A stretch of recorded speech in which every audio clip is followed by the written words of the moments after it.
This is the dry zone, once the most fertile region in the land. Here, in ancient times, the Sinhalese kings built a vast network of tents. Reached by enemy invasions, they are now left desolate and abandoned by a sick nation.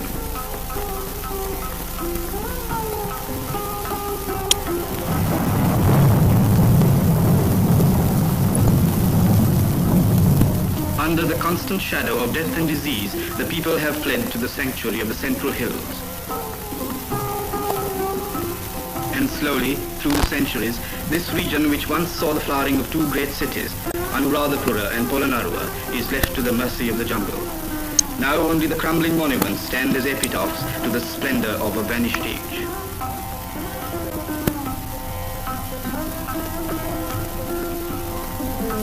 As more and more people abandon the dry zone, the cities, the temples and the villages are choked and smothered by the relentless march of the jungle.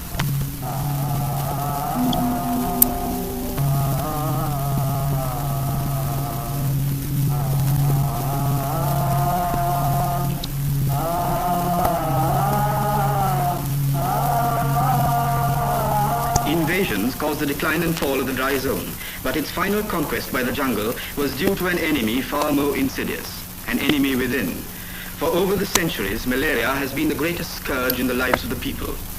To the jungle dwellers, it was the work of some malignant spirit, and one of the ancient methods of curing it was to stage a ceremonial dance to drive out the evil spirits.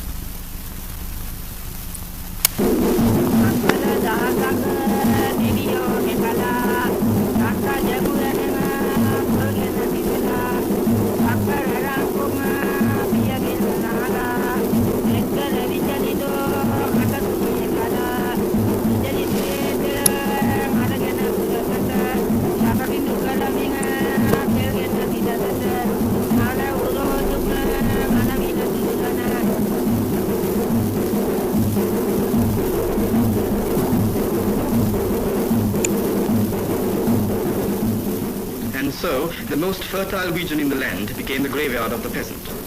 Till 1945, malaria has been the greatest health problem in Ceylon. In the first 40 years of this century, epidemics broke out every 3 to 5 years, killing thousands of people. In 1935, the year of the great epidemic, nearly 50,000 people lost their lives. In Ceylon, the only species of mosquito which carries the malarial infection is the Anopheles culicifacies. And strange as it may sound, it is only the female mosquito which transmits the disease. Conditions under which the Anopheles breed varies with each country. Here in Ceylon, the malaria-carrying mosquito breeds in sunlight, in still or slow-moving water.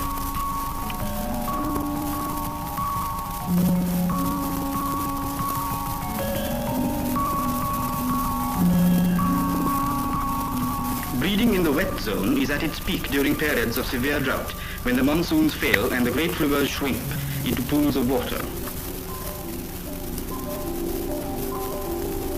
On the other hand, breeding in the dry zone intensifies after the rains. During these periods, the greatest care is taken by the authorities, checking and examining to detect the prevalence of the carrier species.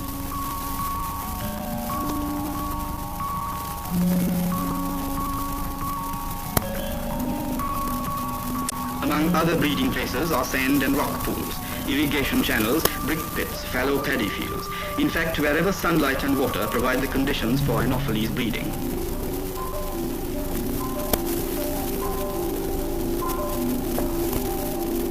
A blood test is the only method of detecting malarial infection in a patient.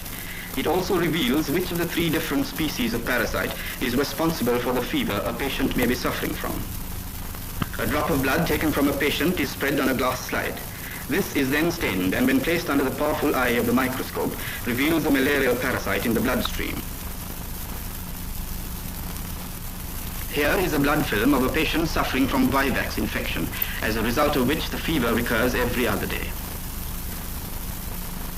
In this case, the patient is infected with quartan malaria, in which the fever recurs every 3rd day. And here is the most vicious of them all, falciparum, during which the fever is continuous and can end in the patient's death. Malaria is not only a killer, it also incapacitates its victims. It saps their strength, leaving them weak and apathetic.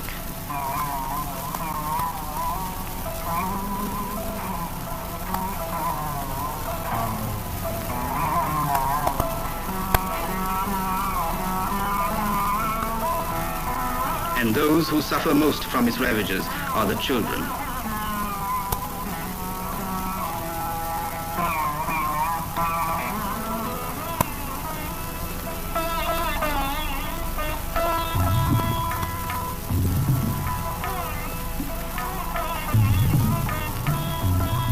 Since 1921, efforts have been made to study and control the spread of malaria in Ceylon.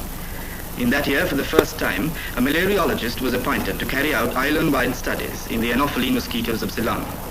Since then, in the laboratory and out in the field, research work was carried out to discover the most effective measures to check the disease.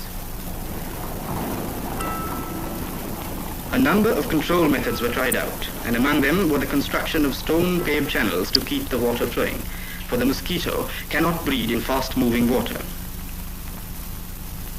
The spraying of Paris green, an insecticide in fallow paddy fields. The construction of narrow drains to increase the flow of water. The oiling of river pools and streams which kill the larvae. The automatic flushing and siphoning of streams which prevented the water from pooling. And the introduction of special kinds of fish which fed on the larvae. Despite these and many other control methods, epidemics still broke out, and malaria-stricken victims far outnumbered the others in government dispensaries. It is estimated that nearly 2.5 million cases were treated each year in dispensaries alone. Effective control of the disease was still a dream of the future.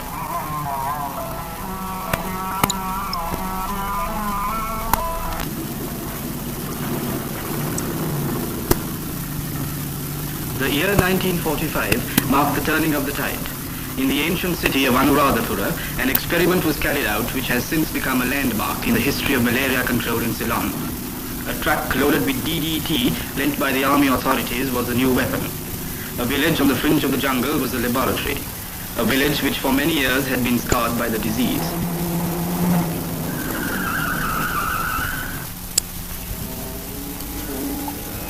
The idea was to spray DDT with stirrup pumps in every hut in the village, house by house, wall by wall, until the mosquitoes were completely destroyed. It was an experiment meticulously planned and thoroughly carried out.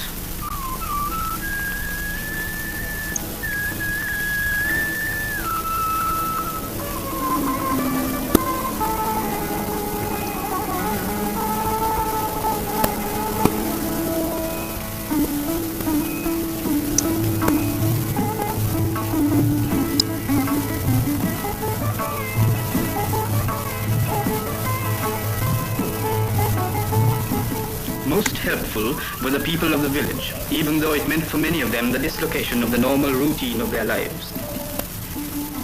Little did they guess what a change for the better it was going to bring about, both to themselves and their children.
So successful was this experiment that an island-wide campaign was launched in 1947.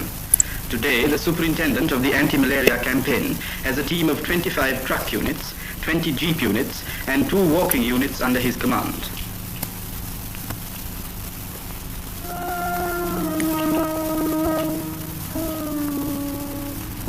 And so today, the work of DDT spraying goes on every day in the year, both in the remotest hamlets deep in the heart of the jungle and in the town.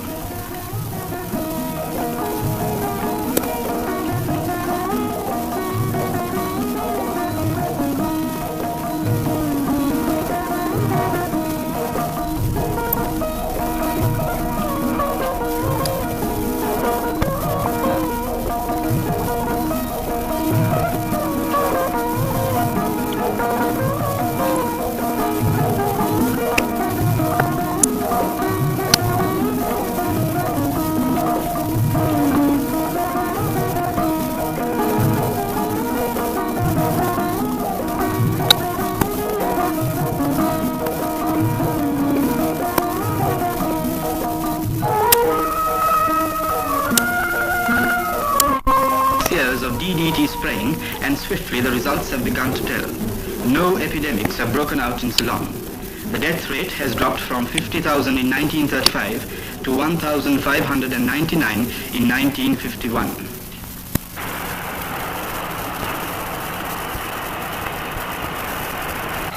Today, the face of the dry zone is changing. Vast colonization schemes and irrigation works, up to now doomed to failure owing to malaria, have been launched by government. The imprisoned waters of the great tanks are released once again to feed the parched and sterile earth.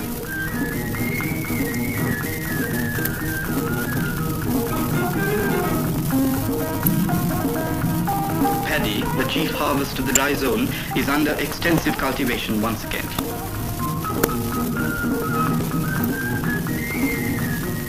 New colonies have sprung up where 6 years ago the jungle blotted out the landscape. And into the model homes and allotments of the colonies, the people who once shunned the dry zone are coming back.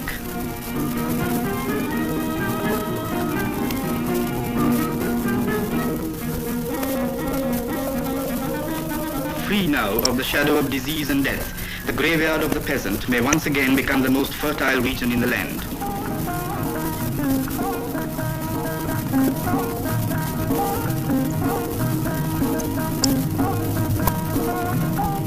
In once malarial areas, over 300,000 acres of land have been opened up for development. This is one of the most significant results of malaria control in Ceylon. More land under the plough, and even more important still, a healthier, happier people.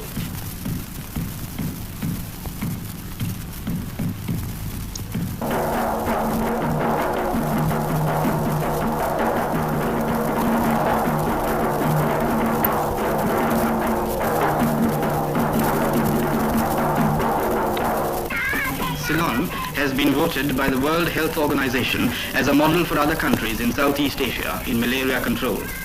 Much has been achieved in the past, but public apathy and indifference now could only lead to disaster. For still, the greatest weapon in the fight against malaria is your help and your cooperation. Without them, all that has been won would be lost again.